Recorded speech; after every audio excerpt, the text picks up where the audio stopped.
পেয়েছি। এবারে একেবারে সবাইকে দেখিয়ে দেব। ব্যাপার কি মহারাজ, আজও যেন আপনি উত্তেজনায় ছটফট করছেন? না না না না, তেমন কিছু নয়, সবটাই তোমাদের নিয়েই। আসলে নবাব ঘোষণা করেছেন সেরা রাজসভার পুরস্কার দেবেন। তার মানে কোন রাজ্যের রাজসভা কত ভালো। বেশ তো বেশ তো, কাল থেকেই তাহলে রাজসভা সাজিয়ে তোলার জন্য কাজ শুরু করে দিচ্ছি। আপনার যেমন বুদ্ধি, এইভাবে কি কোনো রাজসভা সেরা হয় নাকি? রাজসভা সেরা হয় তার সভাসদদের গুণে। গোপাল ঠিক বলেছে। আমি চাই আমার সভাসদরা কে কেমন গুণের সবাই সেটা জানুক। তাহলে মহারাজ আপনি ধরে নিতে পারেন যে পুরস্কার কৃষ্ণনগর রাজসভায় পেয়ে গেছে। সব দিক থেকে এমন গুণবান সভাসদ আর কোন রাজ্যে আছে? বিদ্যায় বুদ্ধিতে রূপে গুণে আমরাই সর্বশ্রেষ্ঠ, যথেষ্ট, যথা সর্বস্ব। ও মা, আমরা আমরা যে সব সেরা সেরা সেটা বুঝি কেউ জানে না। কেউ জানুক না জানুক, আমি তো জানি। আমার এক একজন সভাসদ যেন এক একটা রত্ন। নবাবের লোক পরিদর্শনে এলেই মুগ্ধ হয়ে যাবে। সে তো বটেই। তবে রত্নগুলো খাঁটি না নকল সেটা তো দেখতে হবে। অমনি গোপালকে উল্টো সুর গাইতে হবে। আমার তো মনে হয় গোপালের দুর্বলতাই বরং আমাদের সবাইকে মিলে পুষিয়ে দিতে হবে। যদি পুরস্কার না জোটে তবে বুঝতে হবে গোপালের ভাড়ামোর জন্যই ফসকেছে। হ্যাঁ, না না, তাহলে গোপাল তুমি বরং কয়েকদিন বাড়িতে বিশ্রাম নাও, গিয়ে পরিস্থিতি বুঝে না হয় তোমাকে ডেকে নেব। সেই ভালো। আপাতত আপদ বিদেয় হলো। আপনি যেমন বলবেন মহারাজ, তবে আমার কাজ আমি ঠিক করেই যাব।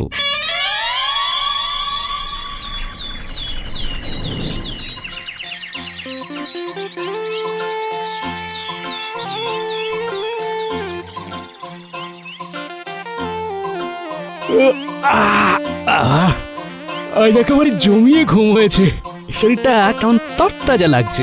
ওই দেখ, গোপাল দাদু এক্ষুনি ঘুম থেকে উঠছে। তার মানে আজ আর দাদুর কোথাও যাওয়ার তাড়া নেই। তাহলে তো আমাদেরও পৌষ মাস। দাদু এখন বসে বসে আমাদের গল্প শোনাবে। আজ কিন্তু আমরা যেমন গল্প শুনতে চাইবো তাই শোনাতে হবে। বেশ তো, কিসের গল্প শুনবি বল? আজ বরং তুমি আমাদের রাজা রানীর গল্প বলো। দাঁড়া দাঁড়া দাঁড়া, তাহলে আমি বরং একটু জমিয়ে বসি। ব্যাস হয়ে গেল। আর ওনাকে নড়াই কে? মনে মনে যে ওনার কি আছে উনি জানেন।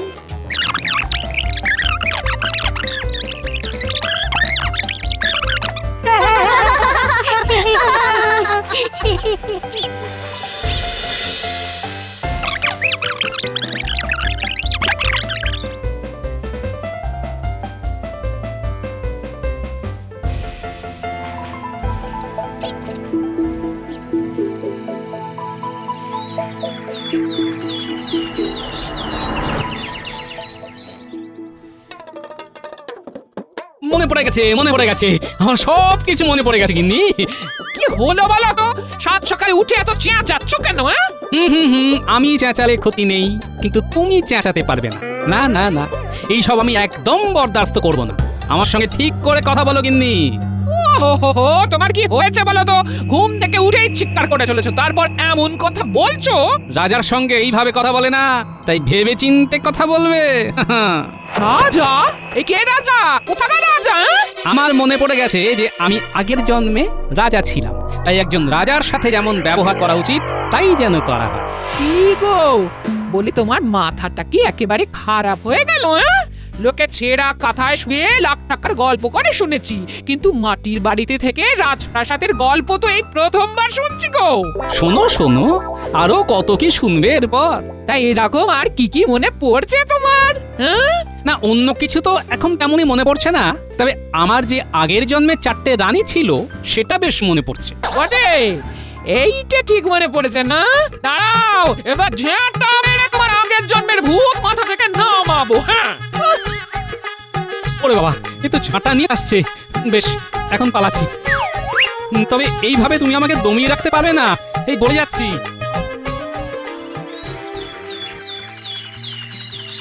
আর তো হাতে গোনা 7 দিন, তারপরেই তো নবাবের লোক রাজসভা পরিদর্শনে আসবে। এসেই একেবারে অবাক হয়ে যাবে। কিন্তু যাই বলো আর তাই বলো, গোপাল না থাকলে রাজসভাটা যেন কেমন ফাঁকা ফাঁকা লাগে। ওরকম টেরা বেকা লোকের থাকার চেয়ে রাজসভা ফাঁকা থাকা ভালো। কিন্তু সেটা তো আমি হতে দেব না। আমার মান সম্মান আমি নষ্ট হতে দেব না। এই তো গোপাল এসে গেছে, কিন্তু এটা কি? তাই তো, গোপাল কেমন পাগড়ি পরে গড়গড়িয়ে চলে এলো। হ্যাঁ, গোপাল বুঝি সেজেছে সং, কলে কলে দেখবো আর কত ঢং। বাবা বাবা, কিন্তু কি কারণ, কোন যুক্তিতে তুমি পাগড়ি পরিধান ঘোরাঘুরি করছং গোপাল? একবার সাহসখানা দেখো, মহারাজের সামনে পাগড়ি পরে চলে এলো। সবাই চুপ করো। তোমাদের সাহস হয় কি করে যে রাজাকে রেখে হাসাহাসি করো?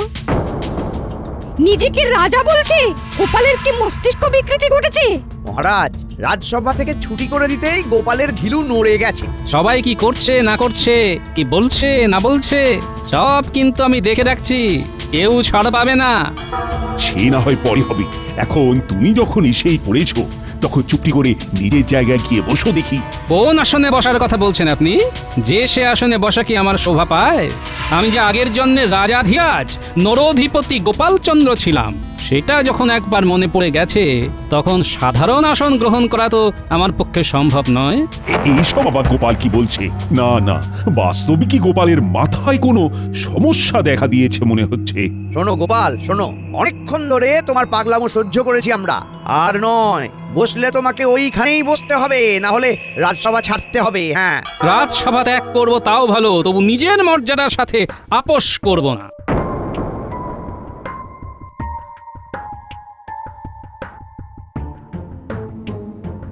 এটা কিরকম হলো? গোপাল তো সত্যি সত্যিই চলে গেল। এই সত্যি কোনো সমস্যা হলো নাকি? এই বয়সে আকস্মিক এই রকম মস্তিষ্ক বিকৃতি অসম্ভব নয় বটে। গোপালকে নিয়ে তো মহা চিন্তায় পড়লাম, কি করা যায় এবার? কিচ্ছু করতে হবে না মহারাজ, গোপালের ভীমরতি হয়েছে। তাই বললে হয়? না না রাজবৈদ্য, গোপালের ব্যায়ামও ঠিক করার দায়িত্ব তোমাকেই নিতে হবে। দেখো কিভাবে কি করা যায়। গোপাল যে এখন কখন কি করে ফেলে সেটাই তো ভাবাচ্ছে আমায়।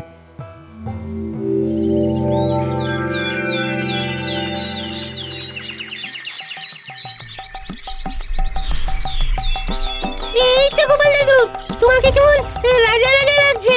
আমাদের দাদু আগের জন্মে রাজা ছিল, ভাবলেই তো বুকটা গর্বে ভরে যাচ্ছে। রাজসভার সব সদস্যই হাজির আছে দেখছি। তাহলে রাজ্যের কোথায় কি হচ্ছে সেটা জেনে নিই এবার। গোটা রাজ্যের কথা বলতে পারবো না, তবে আমাদের গ্রামে সবাই জেনে গেছে যে তুমি আগের জন্মের রাজা ছিলে। তাই নাকি? হলেই তো ভালো।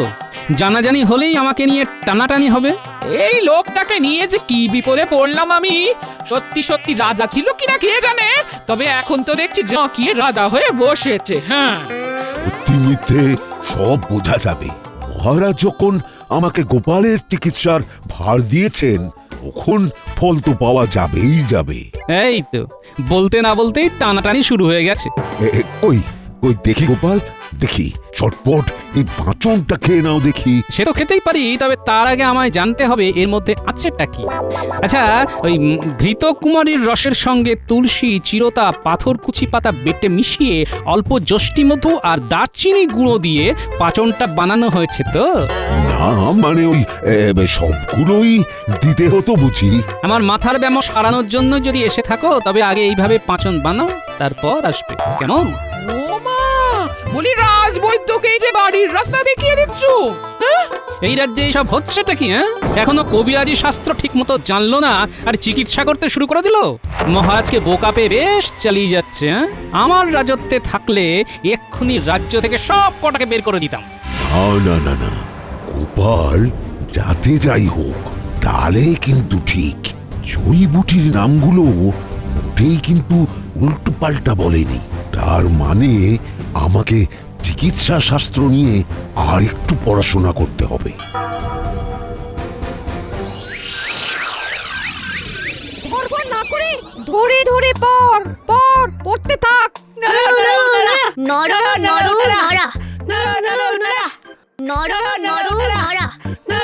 নরা। তাহলে এখানে এই কাণ্ড? বাচ্চারা পড়বে আর পণ্ডিত মশাই ঘুমিয়ে পড়বে? দাঁড়াও, ওই দেখ, গোপাল দাদু এসে গেছে। তার মানে পণ্ডিত মশাই এবার চাপে পড়ে যাবে। এবার আমি পণ্ডিত মশাইয়ের কাছে পড়তে বসবো। ও পণ্ডিত মশাই, এই দেখুন আপনার দলে নতুন ছাত্র এসেছে, উঠে পড়ুন। এই কে? কোথায়? কেন? প্রশ্ন তো আমি আপনাকে করব। গোপাল এখানেও এসে হাজির হয়েছে। বেশ, কি প্রশ্ন করবে করো। আহা, ব্যস্ত হবেন না।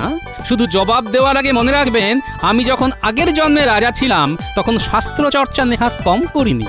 বেশ, কথা না বাড়িয়ে কি জানতে চাও বলো। তেমন কিছুই নয়, আমি কেবল মৎস্য পুরাণ, স্কন্দ পুরাণ ও মার্কণ্ড পুরাণের কয়েকটা টিকার তাৎপর্য বিশ্লেষণ জানতে চাইছি। মৎস্য, স্কন্দ, মার্কণ্ড সবই তো লন্ডভন্ড। মানে ওগুলো তো ঠিক তেমন ভাবে জানা নেই, তাই তো? হ্যাঁ, মানে না, মানে না না না, আর কোনো মানে বোঝাতে হবে না। মানেটা আমার কাছে জলের মতো পরিষ্কার। মহারাজকে ভালো মানুষ পেয়ে যা খুশি বুঝিয়ে যাচ্ছে না। তবে এবার আমি হাটে হাঁড়ি ভাঙবো। ও বাবা, সে কি কথা? আপনার বিদ্যের দৌড় মহারাজকে জানাতে হবে না। ভাগ্য ভালো যে আমার রাজ্যে আপনি ছিলেন না, থাকলে আপনার পণ্ডিতগিরি আমি বের করে দিতাম। না না, আর থাক না, আর কিছু দিতে হবে না। শুধু দেখবে মহারাজের কানে এই খবরটা যেন না যায়। আমি কথা দিচ্ছি, আমি কদিন পড়াশোনা করে সব ঝালিয়ে নেব। তেমনই হোক তাহলে। এদিকে আমাকে ও বাকি সবাইকে একবার ঝালিয়ে দেখতে হবে।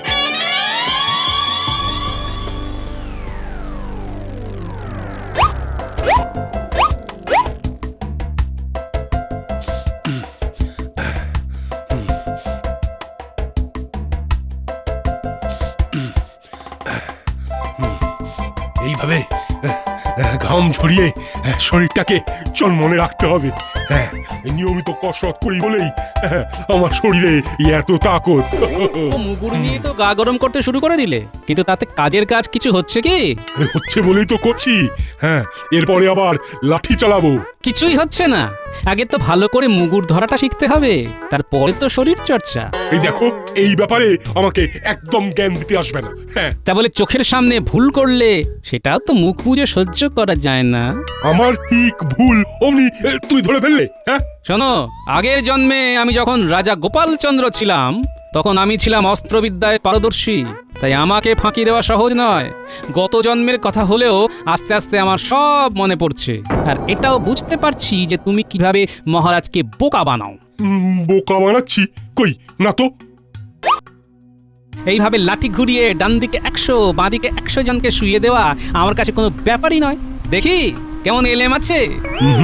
না না, এবার তো মনে হচ্ছে গোপাল সত্যি আগের জন্মে কিছু একটা ছিল। মহারাজ যদি জানতে পারেন যে এরকম একজনের হাতে রাজ্যের নিরাপত্তার ভার, তাহলে তো উনি ভেঙে পড়বেন। এই মরেছে, তাহলে আমার কি হবে? না না গোপাল, তুমি এমন কিছু করো না। আমি না হয় বরং ওই তোমার কাছেই অস্ত্রবিদ্যা শিখবো। তাহলে হবে? হবে তো? না না, আমার কি অত সময় আছে? আগের জন্মের সঙ্গে সঙ্গে এই জন্মটাও সামলাতে হচ্ছে নাকি? তাই বলি কি, নিজের কাজটা নিজে মন দিয়ে করলেই হবে, শুধু লোক দেখিয়ে লাভ নেই, বুঝলে? বুঝে গেছি, এবার থেকে একেবারে নিয়ম মাফিক করছি। তার পাল্লায় পড়লাম রে বাবা।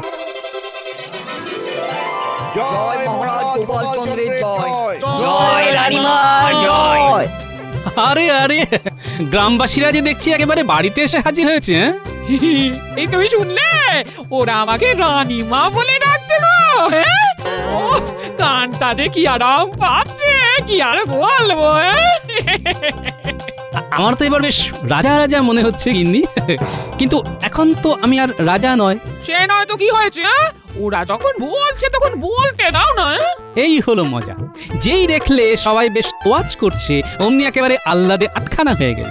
কিন্তু যা নয় তা তো হয় বলে চালিয়ে দেওয়া যায় না গিন্নি।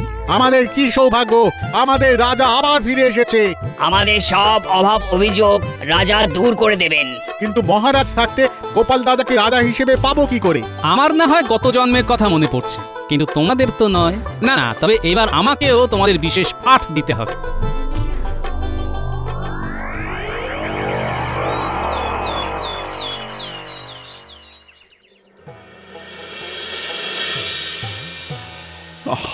বুঝতে পারছি না কি হচ্ছে। একে একে সবাই যে রাজসভায় আসা বন্ধ করে দিচ্ছে। সবকিছুর পেছনে কলকাঠি নাড়ছে তো সেই গোপাল, ওই তো নাটের গুরু মহারাজ। খবর পাচ্ছি যে গোপাল নাকি সবাইকে গিয়ে গিয়ে ভয় দেখাচ্ছে। হ্যাঁ, কবে কোন জন্মে রাজা ছিল কি ছিল না কেউ জানেই না, এখন আবার এই জন্মে ঢেকুর তুলছে। এই কথাটা বিশ্বাস না করলেও এটা তো মানতেই হবে যে জাতিস্বর বলে কেউ কেউ থাকে। আমার গণনা কিন্তু বলছে গোপাল শুধু এই জন্মে নয়, গত 7 জন্মেও ভাঁড়ই ছিল। কিন্তু এই ভাঁড়ই তো সব ছাড়খাড় করে দিচ্ছে। গোপাল যা শুরু করেছে তাতে মহারাজ বরং কাঁথা কম্বল বেঁধে তীর্থযাত্রায় বেরিয়ে পড়ুক এবার। কেন কেন গোপাল করেছেটা কি? গোপাল তো রাজা হয়ে জাঁকিয়ে বসেছে মহারাজ। আগের জন্ম ভুলে যান, এই জন্মেও গোপাল নিজেকে রাজা ভাবছে। হ্যাঁ, বড় কি? দাঁড়াও, গোপাল কত বাড় বেড়েছে সেটা আমি দেখছি। ঘোলা জলে মাছ ধরবার এই সুযোগ, এই তালে মহারাজের মাথায় একটু তেল পাট করে দিই। কি হলো জ্যোতিষী? তুমি যেন মনে মনে কি একটা বিড়বিড় করছো। বলছিলাম কি মহারাজ, আপনি গিয়ে দেখবার আগে আমি নিজেই না হয় একবার গোপালের কাছে যাই। আমি একবার গণনা করে দেখে আসি কোন গ্রহের কি অবস্থান চলছে। ওর কাছ থেকে আপনার কোনো রকম অনিষ্ট হওয়ার ভয় আদৌ আছে কিনা সেটাও তো আমাকে দেখে নিতে হবে। বাহ বাহ বাহ বাহ বাহ, এই তো তুমি দিনে দিনে কেমন বুঝদার হয়ে যাচ্ছ। হ্যাঁ, যাও যাও যাও দেখি, সব রকম গণনা করে হাল হকিকত বুঝে এসো দেখি। গোপালের মতিগতিটা আগাম জানা দরকার।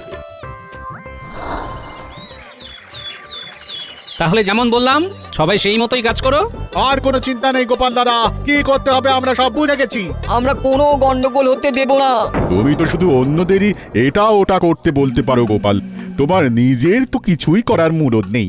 আমার কি আছে আর কি নেই সেটা না ভেবে নিজের কথাটাই ভাবুন না রাজ্যতীষী। সে কি আর ভাবি না ভেবেছ? তুমি শুধু পূর্বজন্ম আওড়াচ্ছ, কিন্তু আমি ভূত ভবিষ্যৎ বর্তমান সব জানি। রাজ্যতীষী রেলে মাছে বলতে হবে। তাই তো দেখছি কত কি জানেন, কত কি বলে দিতে পারেন। তাহলে আপনি যখন এত কিছুই জানেন, তখন আমার কি রাশি, আমার উপর কোন গ্রহের কি অবস্থান, কিসে অমঙ্গল, কিসে করলে ভাগ্যদোষ কাটবে সেটা বলে দিন দেখি। তোমার রাশি? কেন জানেন না? আমার তো সাঁড়াশি। সেটা আবার কি রাশি? এরকম কোন রাশির খবর তো আমি জানি না।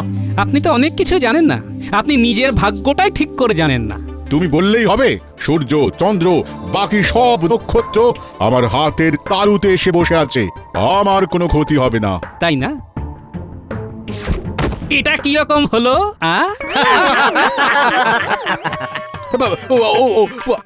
বাবা রে, গেলাম রে, সজোরে ধাক্কা মেরে দিল রে।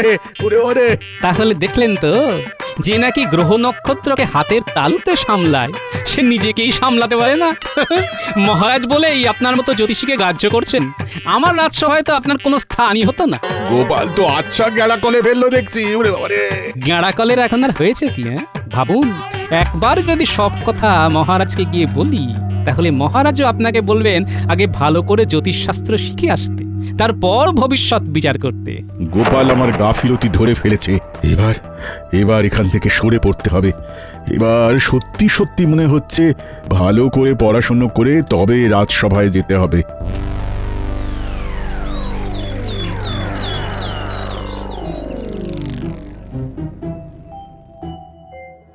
কই, এখনো তো রাজ্যতীষী এসে কোনো খবর দিল না। তবে কি গোপাল আরো বেশি রকম কোন বাড়াবাড়ি করছে? যার যেটা ধর্ম সেটা তো সে করবেই মহারাজ। কার ধর্ম নিয়ে আলোচনা করছেন মন্ত্রী মশাই? কার আবার? এখন তো সব আলোচনার মধ্যমণি তুমি গোপাল। কিন্তু মহারাজের মুখ দেখে তো মনে হচ্ছে মহারাজও যেন কি একটা ব্যাপারে উদ্বিগ্ন। তুমি যে বাড়াবাড়িটা করছো সেটা কিন্তু আর বরদাস্ত করা যাচ্ছে না গোপাল। যা বাড়ার বেড়ে গেছে মহারাজ, আর তো কিছু বাড়বে না, কারণ পুরো ব্যাপারটাই তো বানানো। দেখেছেন মহারাজ, এবার বেগতিক দেখে নিজেই কেমন স্বীকার করে নিয়েছে। তার মানে তোমার পূর্বজন্মের ব্যাপারটা সম্পূর্ণ মিথ্যে? ঠিকই তাই, তবে যতটুকু যা করেছি সেটা মহারাজ আপনার রাজসভার মান বাড়ানোর জন্যই করেছি। কেমন ভাবে, কি মান বাড়ালে শুনি? সেটা তো যাদের মান বাড়লো তারাই বলবে, আমি আর নিজের মুখে কি বলবো মহারাজ। কই গো, এসো সবাই। গোপাল ঠিকই বলেছে মহারাজ। গোপাল ধরিয়ে দেওয়ার পরেই আমি অস্ত্র চালানোর কৌশল ভালো করে রপ্ত করতে পেরেছি। গোপালের জন্যই আমার শাস্ত্রপাঠ আরো সরগর হয়েছে মহারাজ। গোপাল কিন্তু আমারও ভুল আর দুর্বলতা ধরিয়ে দিয়েছে। গোপাল তো আমায় চোখে আঙুল দিয়ে দেখিয়ে দিয়েছে যে আমাকেও নিজেকে শুধরে নিতে হবে। গোপাল, তুমি সবার উপরে কি এমন জাদু করেছো বলো তো, যে সবাই এইভাবে তোমার গুণগান করতে শুরু করলো? আমি তো কিছুই করিনি মন্ত্রীমশাই। আমি কেবল আমার পূর্বজন্মে রাজা হওয়ার গল্প বলে একজন রাজা তার সভাসদদের মধ্যে কি ধরনের যোগ্যতা আশা করে তাই ধরিয়ে দিতে চেয়েছি। হ্যাঁ, এইভাবে তো ব্যাপারটা ভাবিনি। আমি তো এইসবের বিন্দু বিসর্গও জানতাম না। এবার নবাবের লোক এসে রাজসভার সভাসদদের মান যাচাই করলেও দেখবেন মহারাজ, আপনার মাথা উঁচুই থাকবে। সবই না হয় বুঝলাম, কিন্তু শুনলাম নাকি আমি থাকতেও প্রজাদের সামনে তুমি রাজা হয়ে জাঁকিয়ে বসেছো। না, এটা তো মেনে নেওয়া যায় না। তাহলে প্রজারাই জানাক মহারাজ, আমি জাঁকিয়ে বসে তাদের মাথায় কোন পোকা ঢুকিয়েছি। কই গেলে কোথায় সব? এসো।